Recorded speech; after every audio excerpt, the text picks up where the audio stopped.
and Gab.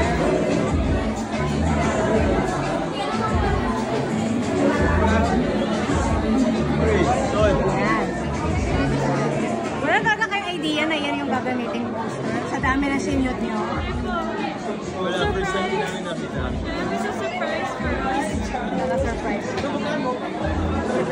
Kasi today lang po sa amin pinakita. So, gaano kayo ka-excited? Super excited. It's surreal. For me, it's my first ever lead role and super grateful. And so happy na I get to do it with her. And we already did 3 taping days, so until October pa po kami magti-taping. Nakaka-3 taping days pa lang kayo? Kasi we supposed to have one 2 weeks ago, 2 days ago, pero nagbumagi pa din. Oo nga. Nung nag-ano ba siya, nagpapalaki ng katawan, tapos ikaw naman nag-rehearse ng cheering, nagdadalawan ba kayo? Dinadalaw mo ba siya sa gym? Ikaw naman yan yung cheer practice. I saw her po nung sa Viva, kasi she practiced there. After po ng workshop namin. Tatakot ka bang bumagsak siya? Siyempre. Pero she did so good when they already shot the cheer dance competition. Feels like she was a part of the trailer. Eh, parang yung trailer niya, ang lungkot-lungkot. Hindi, kasi 3 taping days pa po kami. So hindi pa, parang konti lang po yung nakuhanan talaga. Highlights pa lang. So it's not a full trailer. Sa 3 taping days niyo ba, alin yung masasabi ng memorable day? The first taping day.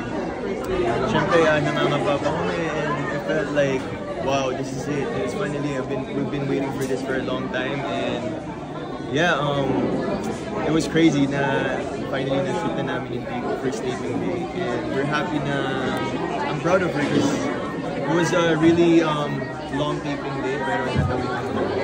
Kaya, what do you like about Gab as your leading line?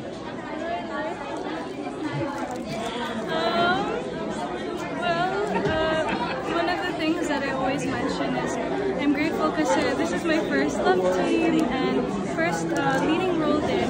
I'm grateful na Gab is my partner because he helps me a lot. He supports me we've had a couple challenges already now, and he's really made sure that he was there for me. I really appreciate him a lot.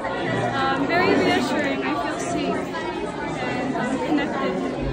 Gab, what do you admire about her? I love how she cares about everyone, and I always say this, that she just cares about the world. Pero like, I love how determined she is to be great. Sometimes she's being too hard on herself, and I always tell her na be proud, kasi syempre first year niya pa lang sa showbiz and she's doing this big project. And last time we did a music video, she did a really good job with her crying scene and yung sa cheer dance competition. I mean, for a new actor, like I've been in her shoes before, so parang nakikita ko yung sarili ko sa kanya from the past, and I always tell her na just relax and just enjoy the process, and you're really doing a good job. Pero so, syempre ang dami nyo lang pinagsasama, nag-music video, may mga mall tour kayo, diba? Ano pa yung na-discover yung something sa isa't isa na parang, ay si Gab pala makaka. Yung mga ganun ba? Yung mga discovery na ganun. Cute. How do you love? Because we both grew up in the US po, and nakakatuwa kasi yung unang first time we hung out, like before Kuya Luis Manzano's vlog, we ate at Tapsilog. And that's one of the scenes sa book. And we got to know each other, and I'm glad na we like the same food. She loves Mexican food, so yun yung mga na-discover ko sa kanya.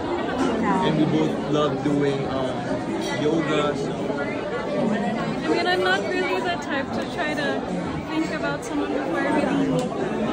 Pero one of the things that I loved is how genuine and kind Gab is. He really cares about everyone and makes sure that I'm okay then, which I appreciate because we reciprocate the same energy. Ngayon na you're in a love team now with Jinxing and the one.